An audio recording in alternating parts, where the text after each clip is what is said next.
Welcome to viewers and listeners from around the world to Authors on the Air.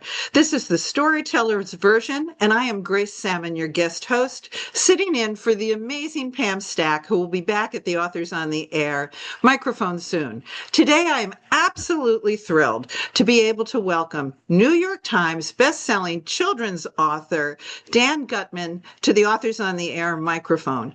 To be honest, I have never had more fun preparing for episode than my time with Dan for so many reasons. I love his books. His website is amazing. On his website, he has a very professional bio and then a not so professional bio. He's very candid about saying that he thought he wanted to be a psychologist, but no. Then he was a computer expert, but no.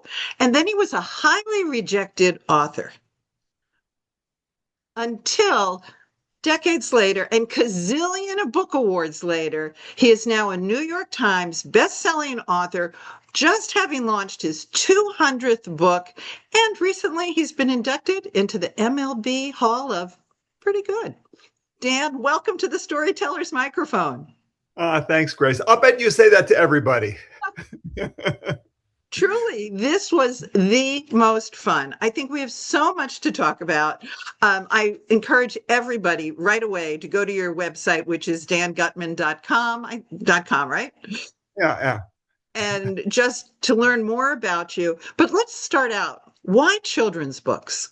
Oh, why children? Well, I wrote for adults for over 10 years, actually. It never even crossed my mind to write for kids until my son was born, Sam, and I started reading a lot of children's books with him, for the first time since I was a kid. And I thought, well, I'm a complete failure at writing for adults.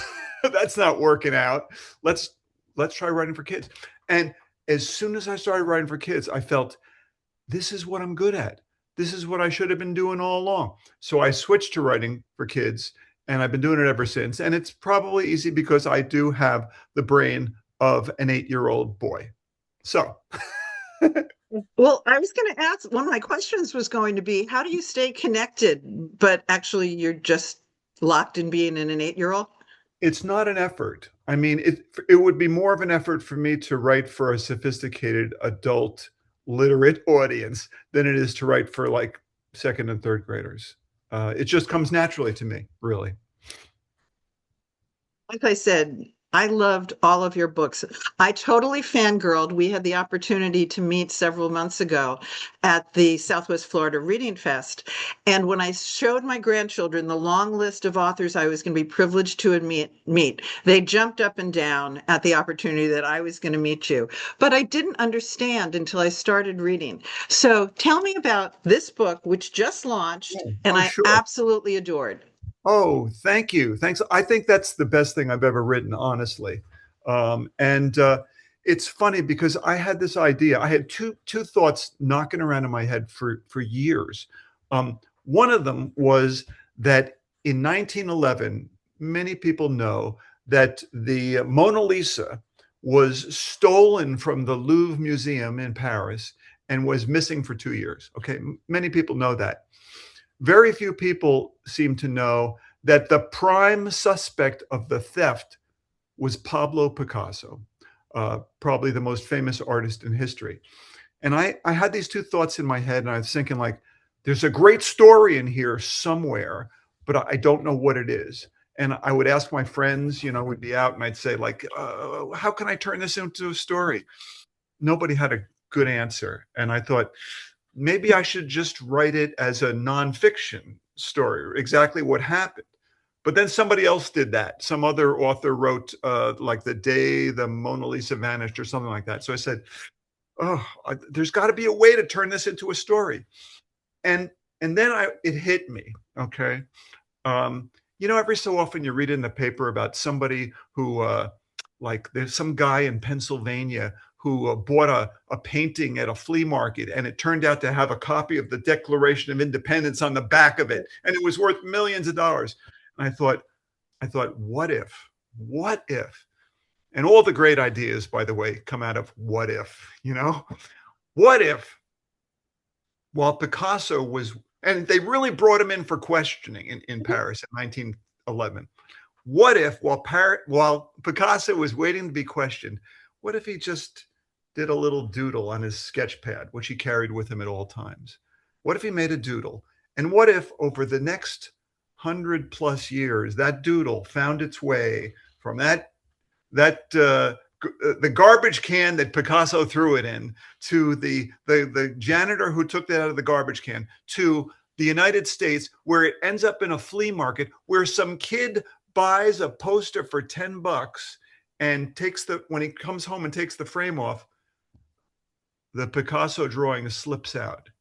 And the rest of the story is all the good and mostly bad things that happen as a result of suddenly finding this priceless piece of artwork. So that's where the idea came from. And it was so much fun to write. I hope people enjoy it, kids especially. So the name of the book is The Picasso's Curse. How did you come up with that angle? Yeah, well, actually, there's no such thing as a Picasso curse. But, I did a lot of research into Picasso. And interestingly, just about everybody he ever interacted with died tragically. Okay. Like his sister died when she was 7. One of his girlfriends hung herself. Okay. One had a nervous breakdown. His son died from alcoholism. His grandson died by drinking bleach. One of his widow shot herself. So I figured, like, this kid's going to think that all these bad things that are happening to him are part of the Picasso curse. And he's got to decide, should I hold on to this Picasso I have? Should I try and sell it? Should I donate it to a museum? Should I destroy it? So he's really troubled by decision anxiety, which we all are to a certain extent. And that became a big theme of the story, decision anxiety. Love how you end the book. We're not going to do any spoiler alerts, but I love the very end of the book. Oh, did you? I hope so, because I wasn't sure about that. Well, I'll be very interested when my granddaughter's about halfway through, and we have a date to discuss it when she's done. So I loved it, especially because you talk about decision anxiety on the very next page. Yeah, and endings can be difficult for books. You don't want to have like a stereotypical happy ending that everybody can predict. You don't want to have necessarily a sad ending. You want some kind of a satisfying ending that kind of wraps the whole story together. And that's what I strive for. So I hope people will. It's a very unorthodox ending. We can say that much. Yes. A minute about something that I noticed in the 2 novels that I read of yours, the Cleopatra's Needle and the Picasso's Curse. These are written for 2nd, 3rd, 4th graders, roughly, and they're dense in research, which I want to talk about. But I also noticed you don't shy away, just as you didn't just a moment ago, talking about some hard things. In the Picasso book, for example, you talk about how somebody kills themselves in front of the painting. You put those pieces out very straightforwardly for kids. Talk a minute about why you do that. Yeah. Well, I have gotten some flack for some of the things I've written in my books. Every so often, there are librarians or teachers or parents who object to passages that they find are, inappropriate for their kids. Kids are pretty sophisticated. I don't feel like I should talk down to them and pretend that they don't know about the things that kids talk about in the playgrounds. So, if something is relevant to the story, I'll put it in, unless I've decided, we all have our own judgment over, what is appropriate, what's inappropriate. And if I think something is funny, if I think something works, if I think it makes the story go forward, I'll include it. I remember in one of my baseball card adventures, I actually have a copy of it here. In one of my baseball card adventures about Jackie Robinson, I used the N word in this book. And because when Jackie Robinson was a rookie for the Brooklyn Dodgers, he took an incredible amount of abuse. And I felt you really had to describe that. And I was told by the publisher, I remember before the book came out, they said, if you include that word in the book, the Book of the Month Club is not going to pick it up. And it's your decision, but you should know that. And I thought it over and I said, who cares? Put it in. Put it in, and it's never been an issue. People have used it as a talking point for their classrooms, and I'm glad that I did it. And so that's my thinking about, borderline stuff. I liked it. I really thought it showed respect for kids in a different way. So I appreciated that a lot. Yeah, kids are pretty sharp. They are. Let's talk about research. My mind was blown away. Now, I don't read a lot of YA. I do read some, and I'm always reminded about the research element. But in the two books that I read of yours, I learned more about Egyptology, Picasso, the art world, how to raise an obelisk that weighs gazillion tons. Talk about your research. Yeah, for me, it's fun. I think a lot of authors think it's a nuisance and it's hard work and all that. But for me, I'm not one of those authors who can like put up a blank screen on their computer and just start typing. I have to start with a kernel of truth, And so if I have that kernel of truth, like the story is going to be about Cleopatra's Needle, the obelisk in Central Park, well, I'm going to learn everything I can learn about that thing. So I go online, I take books out of the library, I interview people. Sometimes I go to places in person to find out stuff. And I think it brings the story to life if you can really add details without hitting people over the head with the details. I'm also the kind of person who, when I open up a book, and if the author starts going on for page after page about, what the sky looks like or what somebody is wearing, that bores me. But I really like historical research, and I think it brings stories to life. And kids have told me that they appreciate it too. And educators have told me they really like that I put that stuff in because they can use those things in their curriculum. They could use Cleopatra's Needle to teach about Egypt in their curriculum. They could use the Picasso Curse to talk about artwork or history in their curriculum. So I think it's a good thing overall, and it's fun for me to do. Absolutely. And I think you do a masterful job of it. I'm an old educator, so I had lesson plans coming at me left and right, and I can't think of a better way for kids to learn than through literature. It's far more interesting than looking at the history book. So, right. You also, Grace, the nice thing is you you sneak the stuff into a really cool story, and the kids don't even know they're learning something. That's the beauty of it. The privilege of watching you do a workshop for kids down in Fort Myers, as I mentioned, we met. They were eating out of your hand. So you talked to them very openly about some important life lessons like rejection. You talked about the finances of doing books. You also gave them a great mini course on 9 elements, I think it's 9, to a good story. Can you talk about that for a minute? Oh, yeah. Hold on. I'll show you my 9 elements. Hang on a second. I'll go away. I didn't know you were going to ask me that, Grace. This isn't a pre-done interview. Okay. Yeah, right. See, she didn't feed me the questions. So that way. When I Zoom with schools, and I do that a lot, I say, one of the things we're going to do is we're going to write a story together, because one of these days, one of your teachers might say, write a story, and you might have no ideas at all. So here's my 9 secrets to writing a cool story. Start with a setting, okay? Not the title or anything or main character. Start with the setting, anywhere in the world. Let's say Mount Everest, okay? The tallest mountain in the world. We need a main character. How about a guy who makes hamburgers, all right? A hamburger chef. Call him Bob, right? But every story has a goal or problem, because if you can give your main character a goal to achieve or a problem to solve, the reader wants to know, did the character achieve that goal? Did they solve that problem? So give your character a goal, like Bob wants to be the first person in the world to cook a hamburger on Mount Everest. Okay, boom. There's your story. Okay, do a little research, learn about Mount Everest, sprinkle some facts into the story. Surround your main character with some interesting secondary characters, like his wife or his friend or his son or his daughter or his dog, whatever it is. What's next? Oh, the obstacle, the all important obstacle.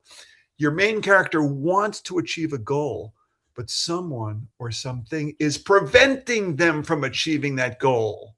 Like, what if there's another hamburger chef, call him Jim. He wants to be the first person in the world to cook a hamburger on Mount Everest. So now you have conflict. It's conflict that makes stories interesting. If you just write about happy people with no problems, stories are boring. Anyway, then you move on to all the cool stuff that happens while Bob and Jim, they're climbing Mount Everest together to get to the top. And finally is the big surprise ending where they get to the top to be the first person in the world to cook a hamburger. And the first thing they see up there is a McDonald's. That would blow everyone's mind. And then finally the title. And that's my 9 steps to creating a story. And kids get a kick out of it because then they can create a story on their own. I will tell you that I came home from being at that workshop, and I shared it with many of my author friends, and they were like, "You need to put that in a workshop," with, of course, attribution to you. But they also thought this is an amazing way to tell a story. You talked a little bit, you just touched on it before, about the things that you make up and the things that are true. I'm an book nerd. I always read the author notes in any book I read. I don't know if kids do. I'd love your feedback on that, but I love your author notes where you say everything in this book is true. Except for the stuff I made up. Yeah. Yeah. And anytime you're going to blend fact and fiction together, and I do that a lot in my books, I feel it's only fair to let the reader know what was fact and what was fiction. And I think kids appreciate that, and educators as well. So that's why I do it. You do it, again, with a sense of humor, but also there's so much teaching going on in what you do, I think. Not consciously. I'm just trying to tell a cool story, really. But if they learn something along the way, great. Well, I certainly did, and I've loved our time together. I have 2 final questions for you, Sure. and they come from my grandchildren. And the first question— Rosie and Oscar.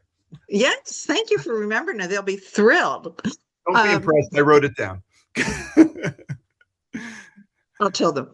So the first question is from Oscar, and he's 11, and he wants to know, do you have any message or messages that you are trying to accomplish with your books? No. No, I can't stand those books that hit you over the head with messages.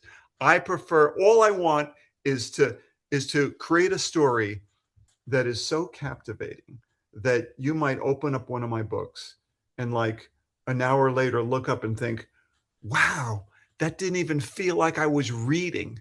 That felt like it was so much fun. I felt like I was watching a movie in my head. That's the only message in my books. No messages. And this question, I'm not sure we really celebrated enough. 200 books? What does that feel like? Before I get to Josephine's question, 200, Dan.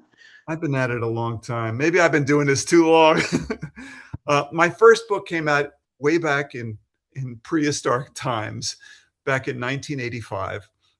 It wasn't for kids. I was writing for grown-ups back then. It was a nonfiction book called I Didn't Know You Could Do That with a Computer. Then I switched to writing mostly about sports. And then after my kids were born, I started to write for kids. And last week, when we're taping this, my 200th book came out. Mr. DiPilla is a gorilla, part of the My Weird School series. And yeah, it's pretty amazing. That's a lot of books, actually. Of course, remember, Grace, I use the words and the a lot. So that really pads them out. You know what I mean? Stalling on Josephine's question because I want to continue with you. So you write both series and standalones. Do you have a preference? No, I enjoy them both. Some stories I feel can be summed up in one book, like the Picasso Curse. There's not going to be any sequel to this. That's the story. Other stories can be 2 books or 3 books. And hey, with My Weird School, this is the 109th My Weird School book. Some stories can just go on forever, and I enjoy them both. I like to write for young kids. I like to write funny stories, serious stories, historical fiction, sports. I like to do all kinds of different things because I would get bored if I wrote the same kind of story every time. Well, I'm glad you have such diversity. And final question from Josephine. What's next for Dan Gutman, and when can she get the next book? Oh, well, I've got something really cool cooked up. I don't even have a publisher for it yet. Um, I'll just tease it a little bit, okay? um, I'm kind of obsessed with typewriters, okay? Me and Tom Hanks, by the way. And I thought, what if, I shouldn't even be telling you this much. What if there was, Yes, Dan. what if there was a magical typewriter, okay, that you could type a message on it, and you could type it to like historical figures in history, and they would, and then magically that person would send a message back to you on your typewriter, sort of like the way a player piano works, you know. That would be really cool. That's all I'm going to tell you. I've finished this book now. I haven't found a publisher for it yet, but I'm hoping that this will be my next like middle grade novel. Do we have a title yet? A working title? I do. I not only have the title, I have a cover. My son is really good with graphic design, and he made a cover. If I can get it quickly, I'll show it to you. You don't have to share if you don't want. I'm gonna. I shouldn't. I know I shouldn't, but well, here it is.